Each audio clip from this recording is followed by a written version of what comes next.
Hello student मैं देवाशीष दास और तुम्हारे चाई आसा डिजिटल आश्रम। यार आगर क्लासटोत आमी उत्पादीकरण पद्धतिरे दीघा समीकरणবোৰ केनेকৈ সমাধান কৰে সেইখিনি শিকিলো। এতিয়া আজিৰ ক্লাসটোত আমি দীঘা সমীকৰণবোৰ সমাধান কৰাৰ আৰু দুটা পদ্ধতি আছে, কৌশল আছে। সেই কৌশল দুটা তাৰে এটা শিকিম, সেইটো হল বৰ্গ সম্পূৰণ পদ্ধতি। সেইটো শিকাৰ আগত কিছুমান কথা জানিব লগা আছে, এইখিনি তোমালোকে শুনি লোৱা। কথাখিনি হল আমাৰ দীঘা সমীকৰণৰ আদৰ্শ ৰূপ তো গমে পাইছা, ax² + bx + c এইটো হল ইজিক্যাল টু 0। এইটো হল আমাৰ দীঘা সমীকৰণৰ আদৰ্শ ৰূপ। এতিয়া আমি কি কৰিব লাগিব, দীঘা সমীকৰণৰ এটা কি থাকে, ভেদ নিৰূপক বা বিবেচিকা। ভেদ নিৰূপক, দীঘা সমীকৰণৰ কি থাকে, ভেদ নিৰূপক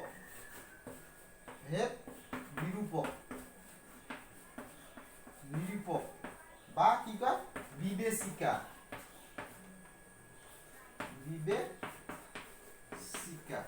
ভেদ নিৰূপক বা বিবেচিকা কি বস্তু, এইটোৰ মাধ্যম এইটোৰ বস্তু দি আমি কি কৰিব পাৰিম, এইটো বস্তু দি ভেদ নিৰূপক বা বিবেচিকাৰ দীঘা সমীকৰণৰ ভেদ নিৰূপক বা বিবেচিকাৰ মাধ্যমেৰে আমি দীঘা সমীকৰণবোৰৰ মূল আছে নে নাই, যদি মূল আছে মূলবোৰ প্ৰকৃতি কেনেকুৱা সেইবোৰ আমি এই ভেদ নিৰূপকৰ দ্বাৰা নিৰূপণ কৰিব পাৰিম। ভেদ নিৰূপকটো হল কি, ভেদ নিৰূপকটো কি, b² -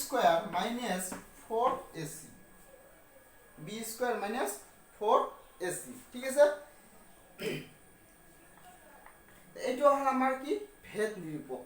তেনেহলে নিশ্চয় ইয়াৰ লগত আৰু কিছুমান কন্ডিশন আছে যাৰ দ্বাৰা আমি কি নিৰূপণ কৰিব পাৰিম যে বাস্তৱ মূল দীঘা সমীকৰণটোৰ বাস্তৱ মূল আছে নে নাই।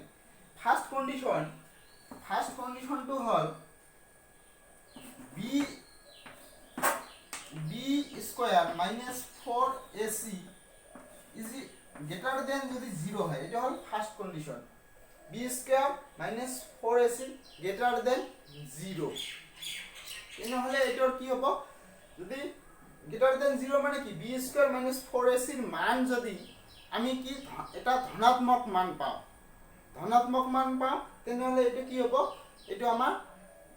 গ্ৰেটাৰ দেন 0 হ'ব। গ্ৰেটাৰ দেন 0 হলে কি হ'ব, যে দীঘা সমীকৰণটোৰ দুটা অসমান মানে দুটা বাস্তৱ মূল থাকে, দুটা কি থাকে, দুটা বাস্তৱ মূল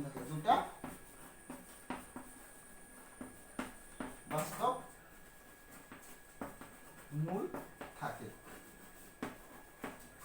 ঠিক আছে। দুটা কি থাকে, বাস্তৱ মূল থাকে, দুটা স্পষ্ট বাস্তৱ মূল থাকে। আৰু দুই নম্বৰটো হল b² - 4ac ইজিক্যাল টু 0। যদি আমি b² - 4ac এর মান 0 পাওঁ, 0 পালে কি হ'ব, 0 পালে এইটো আমি জানিম যে দীঘা সমীকৰণটোৰ দুটা সমান বাস্তৱ মূল আছে। দুটা কি সমান বাস্তৱ মূল, মানে দুটা যদি এটা মূল যদি 4 হয় আনটো মূল কি হ'ব, 4 হ'ব, মানে সমান, দুটা সমান বাস্তৱ মূল পাম, দুটা সমান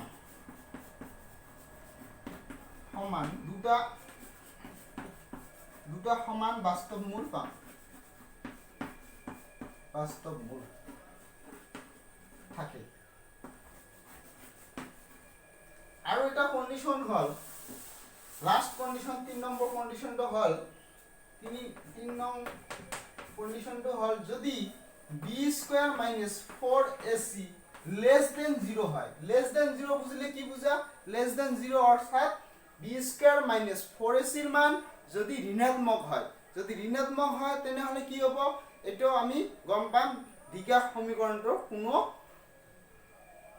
কোনো মূল নাই বা কোনো মূল বৰ্তি নাথাকে, গম পাইছে নে নাই। তেনেহলে এটাৰ কোনো মূল নাই, দীঘা সমীকৰণটোৰ কোনো মূল নাথাকে, কোনো বাস্তৱ মূল নাথাকে,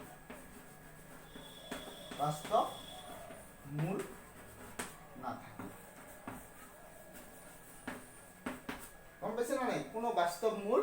নাথাকে তেনেহলে আমার তিনটা কন্ডিশন ফার্স্ট কন্ডিশন হল ফার্স্ট কন্ডিশনটো কি B square minus 4ac B square minus 4ac যদি হয় তেনেহলে কি হ'ব বি স্কয়ার মাইনাস 4ac হলে দ্বিঘা সমীকরণটো দুটা বাস্তব মূল স্পষ্ট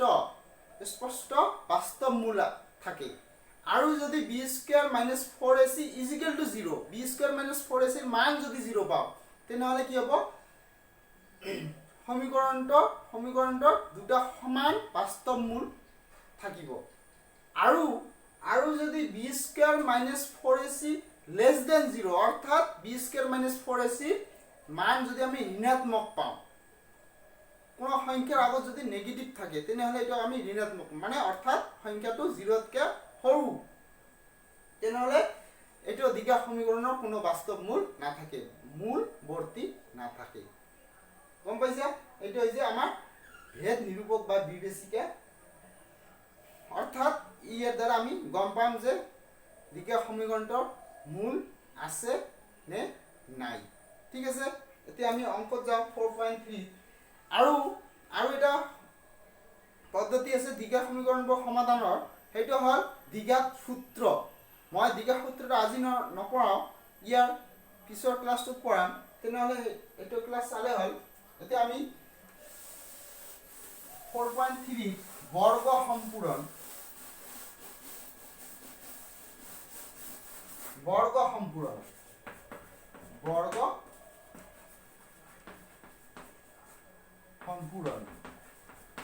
সম্পূৰণ পদ্ধতিৰে আজি সমাধান কৰিম ঠিক আছে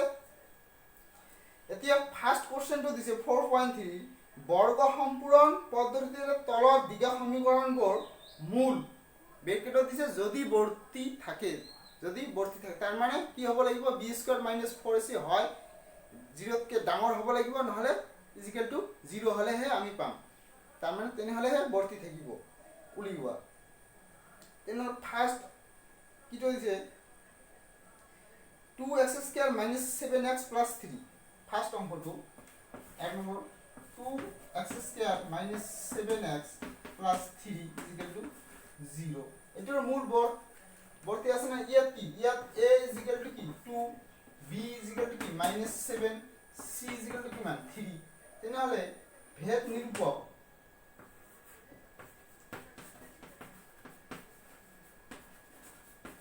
নিৰূপকটো কি আছিল b square minus 4ac b স্কয়াৰৰ মান কিমান b মানে কি minus 7 whole square minus 4 into a 2 into 3 তাহলে 7 স্কয়ার কৰিলে কি হয় ঋণাত্মক সংখ্যা বিলাক কি হয় যোগ হৈ যায় এটো অর্থাৎ যদি কোনো সংখ্যাৰ ওপৰত কোনো ঋণাত্মক সংখ্যাৰ ওপৰত যদি পাৱাৰটো ঘাতটো যদি যুগ্ম সংখ্যা থাকে 2 থাকক 4 থাকক 8 থাকক 6 থাকক এটো কি হ'ব এটো পজিটিভ হৈ যায় প্লাস হৈ যায় তেনেহলে এটো বৰ্গ আছে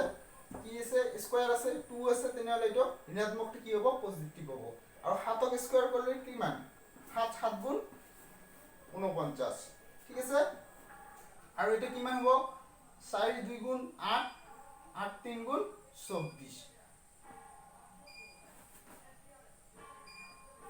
24 আৰু এটা কিমান পালো আমি 425 b স্কয়ার মাইনাস 4ac মান পালো আমি 25 তেনেহলে কি এটো শূন্যতকৈ ডাঙৰ নে সৰু যদি ইয়াত ঋণাত্মক থাকিলে এটো সৰু হলে যেহেতু ইয়াত ধনাত্মক আছে পজিটিভ আছে একো নাই মানে কি পজিটিভ আছে প্লাস চিন আছে সেই কাৰণে এটো কি শূন্যতকৈ ডাঙৰ তেনেহলে b square minus 4ac greater than 0 দেখে ইয়া কি দুটা আমি সমান বাস্তৱ মূল পাম ঠিক আছে এতিয়া আমি এটা অংক আমি কি কৰিম বৰ্গ সম্পূৰণ এইখিনি ফাৰ্স্ট কৰিব লাগিব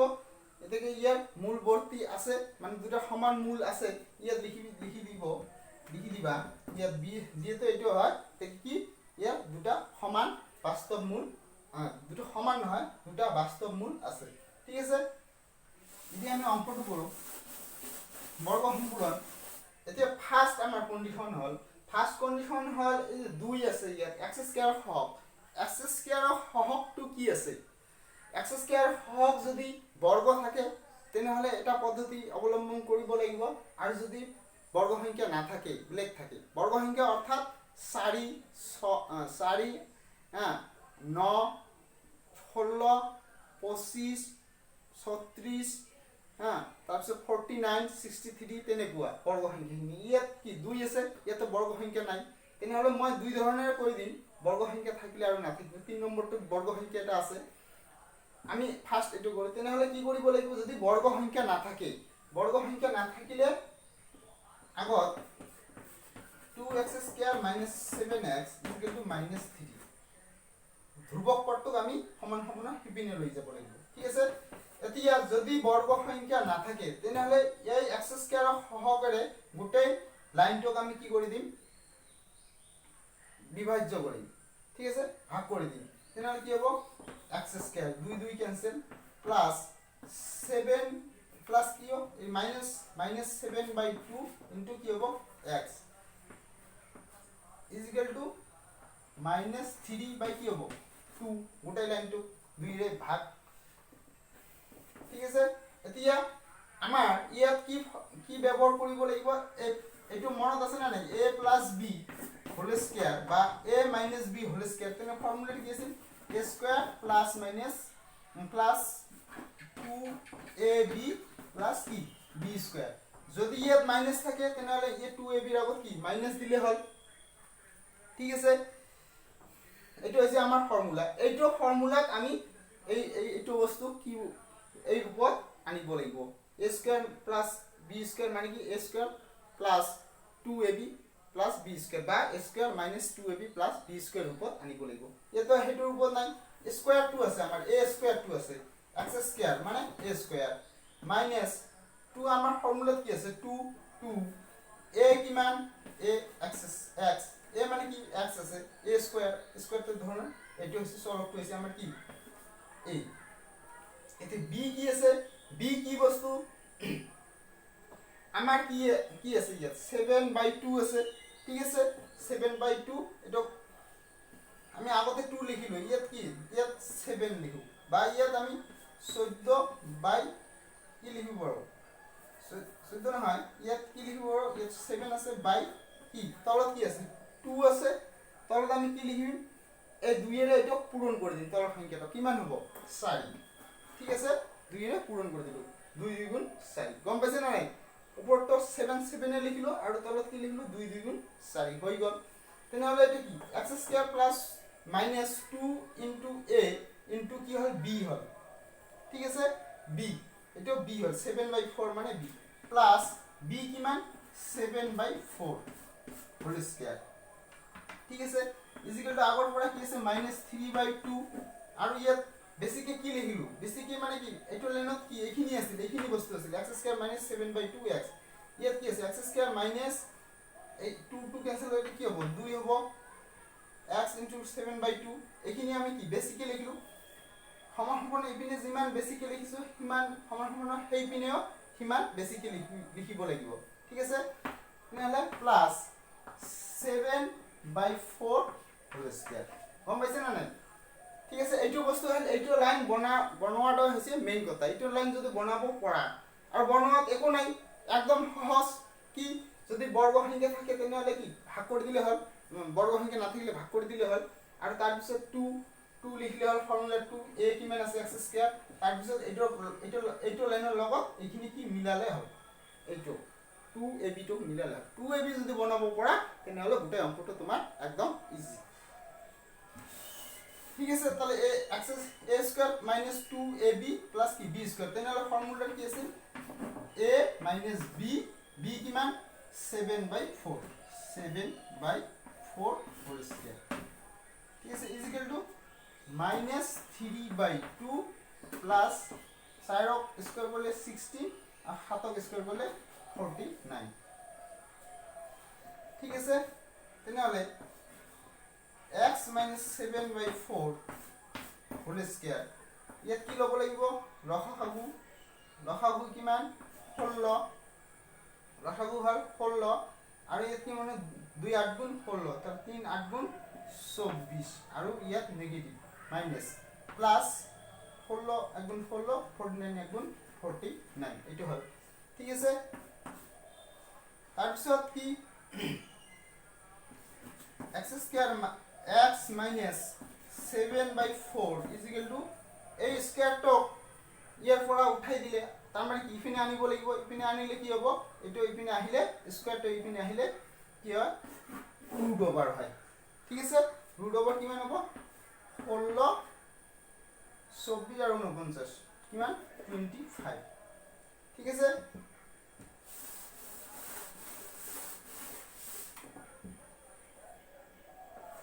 x x is equal to কি হ'ব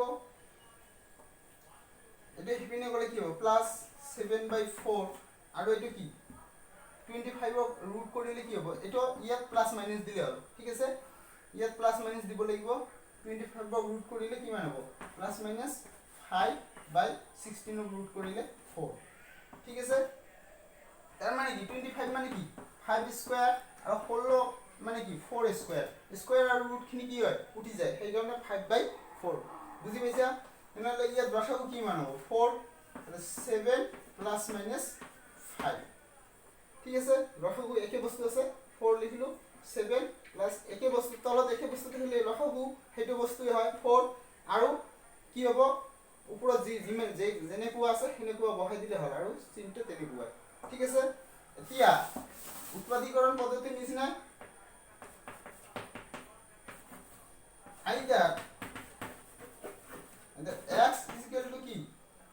7 plus 5/4 or এবাৰ প্লাস দিব লাগিব আৰু এবাৰ মাইনাস দিব লাগিব 7 minus 5/4 ঠিক আছে তেনে কি হ'ব x is equal to 12/4 আৰু এটো কি হ'ব x is equal to 2/4 cancel কৰিলে কি হ'ব 4 * 4 3 4 * 12 x is equal to 3 আৰু এটো কিমান হ'ব 2 * 2 2 2 * 4 এটাকে x is equal to 1/2 কম পাইছে না তেনেহলে এটা মূল পালো 3 আৰু আনটো মূল পালো কিমান 1/2 মানে হাফ ঠিক আছে এটো বুজি পাইছা এতিয়া ব্লেক এটা পদ্ধতি যদি বৰ্গ থাকে x স্কয়াৰৰ সহগ যদি বৰ্গ থাকে এটো এতিয়া কৰিম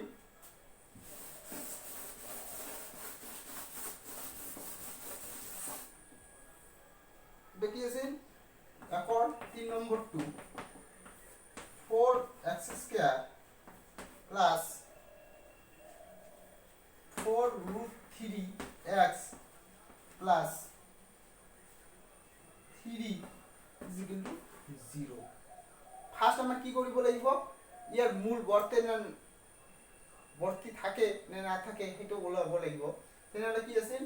ভেদ নিৰূপক ইয়াত a is equal to 4 b is equal to কি 4√3 আৰু c is equal to 3 তেনেহলে ভেদ নিৰূপক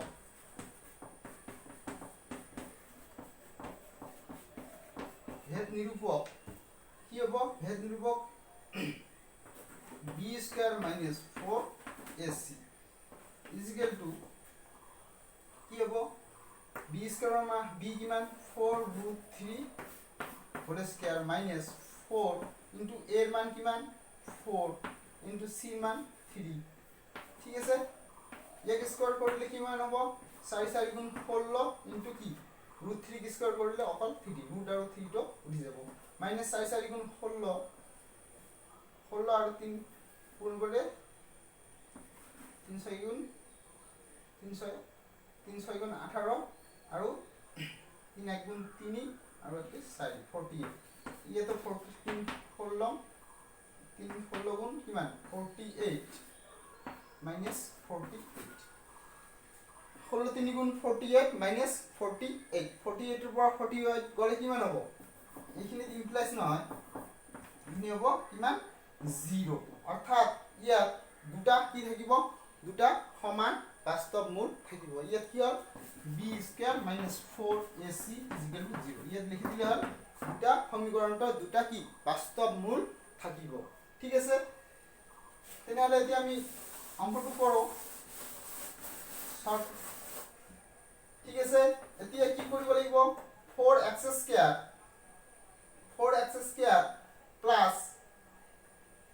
4x square plus 4 root 3x is equal to কি -3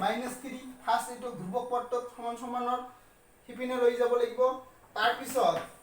ইয়াত কি আছে যদি বৰ্গ সংখ্যা নাথাকিল হয় তেনেহলে আমি কি কৰিব দিব লাগিছিল এইটো সংখ্যাৰে সবকে কি ভাগ দিব লাগিছিল কিন্তু যেহেতু ইয়াত বৰ্গ সংখ্যা আছে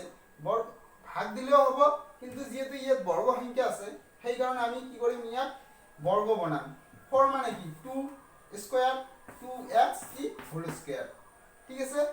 প্লাস ইয়াত a হল 2x ইয়াত b আমাৰ 2ab বনাব লাগে 2 ফৰ্মুলা 2 a কিমান 2x তেনেহলে আমি ইয়াত কিমান আছে 4 root 3x ইয়াত কিমান হল 2 গুণ 4x হল 4x ঠিক আছে আৰু কি নাই ইয়াত √3 টো ইনটু হৈ আছে ইয়াত √3 ইনটু হৈ থকা নাই সেই কাৰণে ইয়াত ইনটু √3 ইজ ইকুৱেল টু কিমান হ'ব মাইনাস √3 এটো b হল তেনেহলে কি ফৰ্মুলা প্লাস কি লাগিব b স্কয়াৰ লাগিব b square is equal to আগৰ পৰা কি আছে -3 প্লাস আমি বেসিকলি কি লিখলো √3 স্কয়াৰ সেই কাৰণে √3 স্কয়ার ঠিক আছে 2x plus √3 whole square is equal to ইপিনে কি হ'ব -3 plus 3 root আৰু স্কয়ার টো কি হ'ব উঠি যাব তেনেহলে 2x plus √3 is equal to root over কি হ'ব 3 পৰা 3 গলে কি 0 ঠিক আছে plus minus 2x is equal to কি হ'ব এটা ইপিনে গলে -√3 আৰু এইটো তো root over 0 মানে কি 0 আৰু 0 এৰ আগত কি প্লাস মাইনাস কোনো মিনিং নাই সেই কাৰণে এটো লিখি লাভ নাই তাৰ পিছত x is equal to কি হ'ব -√3/2 যেহেতু আমি দুটা কি সমান বাস্তৱ মূল পাম তেনে মূল দুটা কি হবে এটাকে মূল দুটা হ'ব এটাকে মূল দুটা হ'ব কিমান -√3/2